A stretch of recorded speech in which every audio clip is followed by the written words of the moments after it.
você nunca entenderá o pesar de ser imortal. A desproporcionalidade do tempo em minhas costas é antinatural. Você nunca viverá o suficiente para ver o que eu já vi. Os mesmos olhos em pessoas diferentes, depois de intervalos seculares, como ecos fantasmagóricos daqueles que já morreram, mas insistem em continuarem vivos em rostos que não lhe pertencem. A melancolia de assistir, impotente, os próprios ciclos inexoráveis da natureza. Olá pessoal, tudo bem com vocês? Meu nome é Sara Chimorantz, estou sempre aqui para falar de literatura e escrita, e o livro nacional contemporâneo que eu vou falar hoje é A Terra da Lua Perdida, de Henrique Garcia, publicado pela editora Viseu. Mas, antes de entrar nesse universo fantástico, por favor, já dou os avisos iniciais, se inscreva aqui no canal se você ainda não for inscrito, já deixa aí o seu like, porque o seu like é muito importante para mim. Pense que todo esse vídeo que chegou até você agora foi fruto de muito trabalho, muita dedicação, horas de edição, horas de preparo antes do vídeo, então o seu like me ajuda muito a crescer nessa plataforma, nesse meu cantinho aqui da internet. Se você quiser, ative já o sininho de notificações para sempre estar por dentro das novidades literárias. Se quiser também, me siga no Instagram, porque lá diariamente eu posto conteúdos relacionados à literatura e à escrita. Antes de começar falando sobre esse livro incrível, que inclusive eu adorei a capa, eu pergunto pra você, você já jogou RPG de mesa? Eu já. Eu lembrei muito da minha época de faculdade, que de vez em quando eu jogava RPG de mesa, e eu gostava muito daqueles tempos, e essa obra se originou de um jogo de RPG. Para quem não conhece RPG, eu vou tentar resumir brevemente no que consiste. É um jogo, ele pode ser de mesa, com várias pessoas reunidas no local, como também pode ser online. Mas nesse caso, o RPG foi de mesa, em que consiste num mestre e outras pessoas. As pessoas vão mudando os rumos da história conforme as opções que elas têm. Então existem vários tipos de livros próprios também para RPG, em que as pessoas, conforme jogam nos dados ou em qualquer outro utensílio, decidem qual caminho seguir. E claro que nisso tudo há um mestre que inventa o universo, que inventa personagens, que inventa raças, enfim, o caminho segue por aí. Não sei se eu expliquei da forma mais apropriada. Se alguém quiser comentar aqui no vídeo como funciona melhor os jogos de RPG, por favor, sinta-se à vontade para comentar aqui. O gênero do livro, A Terra da Lua Perdida, é uma alta fantasia, ou seja, o autor criou um universo completamente diferente. Eu acho muito interessante mostrar aqui que, inclusive, logo no início do livro, ele apresenta um mapa com as regiões que ele cita ao longo do romance, de onde consiste as raças desse universo e como é que as pessoas fazem para chegar em determinados lugares. Inclusive, foi um mapa que eu consultei várias vezes durante a leitura. Nesse livro também há um detalhe. No final do livro há um apêndice que você pode ler depois de ler a história, como você pode ler antes, ou você pode ler durante a leitura, pulando, indo consultar o apêndice. Mas por que esse apêndice? O apêndice contém todas as raças criadas pelo autor Henrique Garcia. Então, nesse livro existem povos totalmente diferentes. Existem dragões, existem pessoas, seres aquáticos, pessoas com escamas, seres da florestas, pessoas gigantes, ogros. Todas essas características desses grupos consistem em nomes específicos que o autor deu a eles. E é muito interessante ver que todas essas raças, todos esses clãs têm uma história, têm uma origem. Alguns são imortais, outros não. Inclusive tem os humanos, os homens, né, os seres humanos, assim como nós, que dividem o mundo com várias dessas raças, que muitas são imortais. No meu caso, eu fui consultando o apêndice ao longo do que eu li a história. Contando um pouquinho da sinopse dessa história fantástica, o autor nos revela o continente Lunária. Lunária é um continente que foi presenteado pelos deuses com 4 pedras anciãs. Cada pedra tem uma cor e é capaz de fornecer um poder a quem a dominar, a quem possuí-la. E esse poder tanto pode ser para o bem quanto para o mal. Cada pedra também tem uma representação. E os deuses presentearam aqueles povos com as pedras para que eles consigam ter uma convivência mais harmoniosa, uma convivência mais equilibrada entre todas as raças. Acontece que essas raças guerreiam, batalham por essas pedras, pelos utensílios deixados por seres divinos, porque todos sabem que essas pedras dão muito poder. Então, existem alguns grupos que se reúnem em favor da proteção daquelas pedras, como por exemplo, os povos dragões. Quando eu falo dragões, não necessariamente que eles se apresentam na forma de dragões, né? Desse arquétipo que a gente está acostumado. Normalmente parecem pessoas comuns com alguns diferenciais, que têm os olhos escarlates, assim, os olhos vermelhos. Então, são raças que se unem para proteger essas pedras, porque se sabe que são muitos os que estão de olho nelas. Vale lembrar também que no continente Lunária existem grupos rivais. Esses grupos rivais nutrem um certo tipo de ódio aos deuses, porque eles acreditam que eles foram abandonados por esses seres divinos. Então, o autor denomina esses grupos rivais como Aliança Negra. Essa aliança possui uma religião, eles veneram um outro deus que é diferente desses seres que deixaram as pedras anciãs, e eles acreditam no culto da semente, que é uma semente que poderia se instalar em qualquer um dos personagens, qualquer uma das pessoas, qualquer pessoa, para que esse deus retornasse e teria o domínio de Lunária. Logo, esses grupos rivais, obviamente, também estão de olho nessas pedras, porque as pedras dão poderes muito fortes a quem as detém, como eu disse no início do vídeo.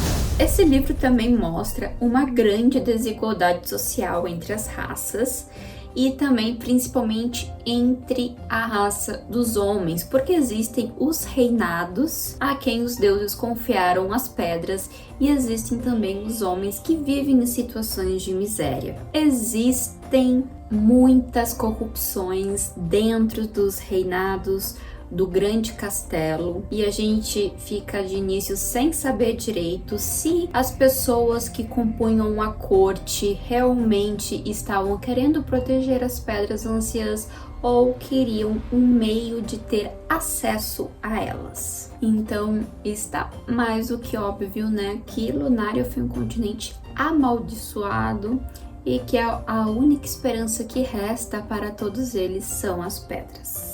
Esse livro nos apresenta como um quebra-cabeça. No início que a gente vai lendo o livro, parecem que são contos avulsos, mas logo que a gente vai estendendo a leitura, nós percebemos que os pontos se encaixam.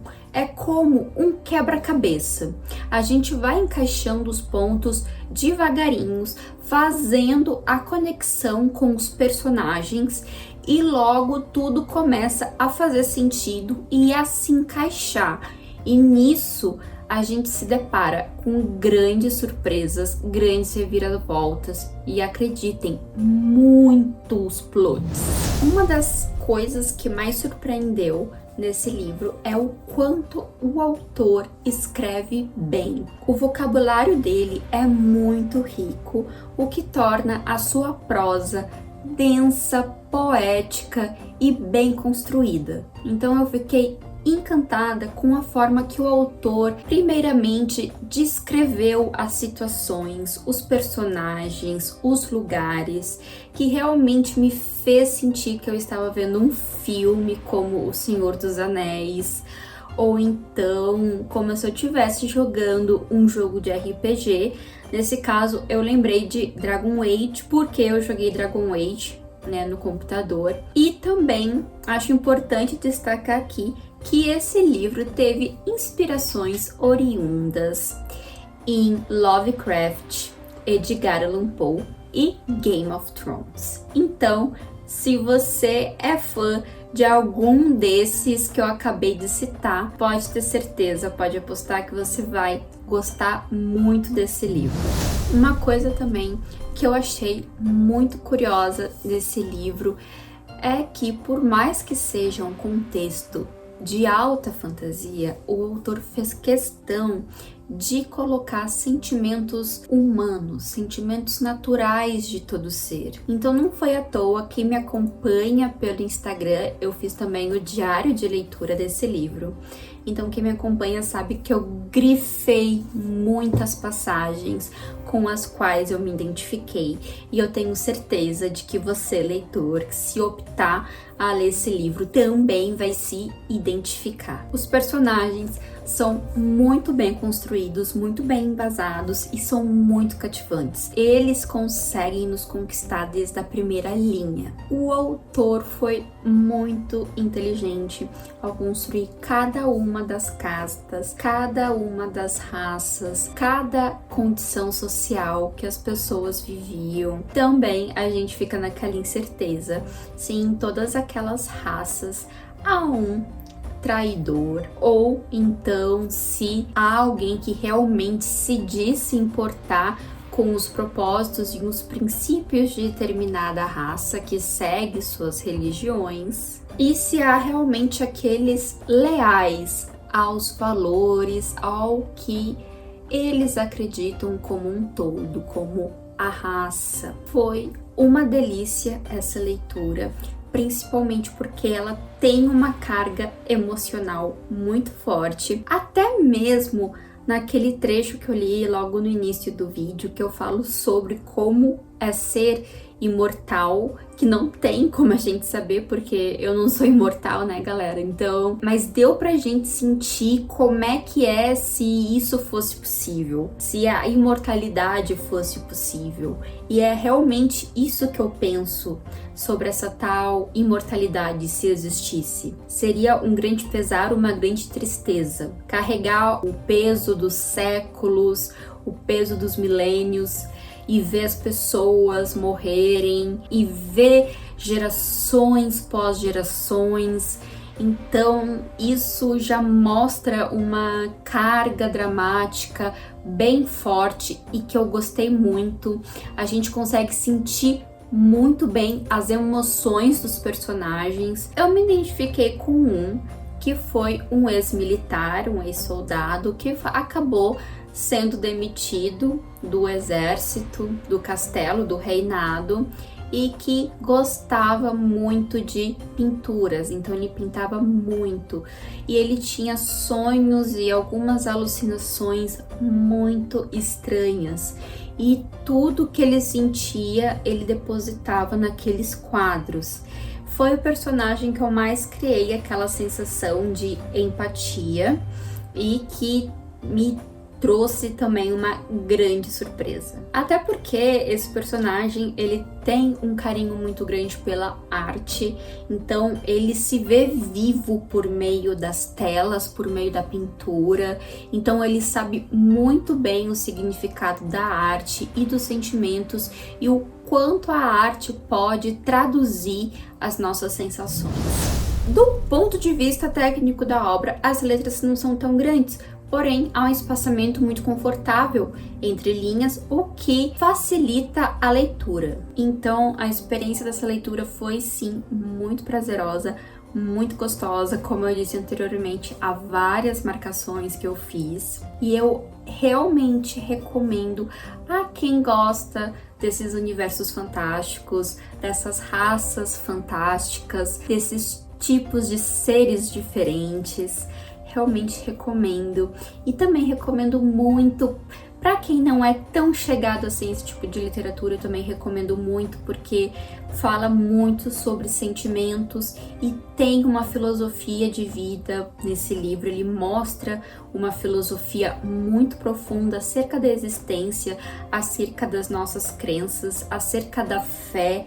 Então, por isso, eu digo que é uma alta fantasia, só que o autor extraiu muitos sentimentos e pensamentos que são comuns desse mundo, que são comuns dessa realidade, dos tempos que a gente vive. O livro também fala muito sobre a relação de poder, o abuso de poder, como eu disse anteriormente, a corrupção, e também mostra aquele velho ditado que a gente conhece o homem quando é dado a ele o poder. Então o livro mostra como as pessoas, independente das raças, conseguem se transformar quando tem o poder em mãos. O livro está cheio de segredos milenares que podem ressignificar o sentido daquele universo. E já nessa atmosfera existe também uma profecia de que o mal vai acometer Lunária. Para alguns grupos, para outros não, para outros seria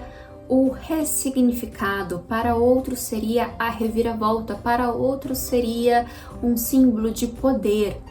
Mas qual dos dois é a forma certa de pensar? Eu me surpreendi muito com essa leitura. Realmente é um livro que eu indico muito, que foge um pouco da realidade, mas ao mesmo tempo extrai da realidade coisas que são essenciais. Então, realmente, eu acho um livro muito marcante. Foi um livro marcante para mim e eu espero que seja marcante para vocês também. Eu tenho uma resenha desse livro no meu Instagram. Eu vou deixar aqui no link da caixa de descrição do vídeo e também eu vou deixar os meios de contato do autor e também vou deixar o link para a compra desse livro, tanto em e-book quanto físico, caso você queira adquirir. Se você já leu esse livro, esse universo incrível de Henrique Garcia, deixa aqui nos comentários a sua opinião. Eu quero muito saber o que você achou do livro, se você gostou do vídeo, se você leria esse livro, se faz o seu estilo de literatura ou não. A minha indicação de hoje, pessoal, foi essa. E frisando novamente, não esqueça de deixar o seu like, por favor. O seu like realmente me ajuda muito a crescer no canal, faz com que esse vídeo alcance outras pessoas que se interessam por esse tipo de assunto. Se inscreve aqui no canal, caso ainda não esteja inscrito, não esqueça de se inscrever e caso você queira, ative os sininhos de notificações. Eu espero que vocês estejam com a leitura em dia e vocês escritores, eu espero que vocês estejam com a leitura e a escrita em dia também. Vou me despedindo por aqui, eu espero que tenham um excelente dia, todos vocês.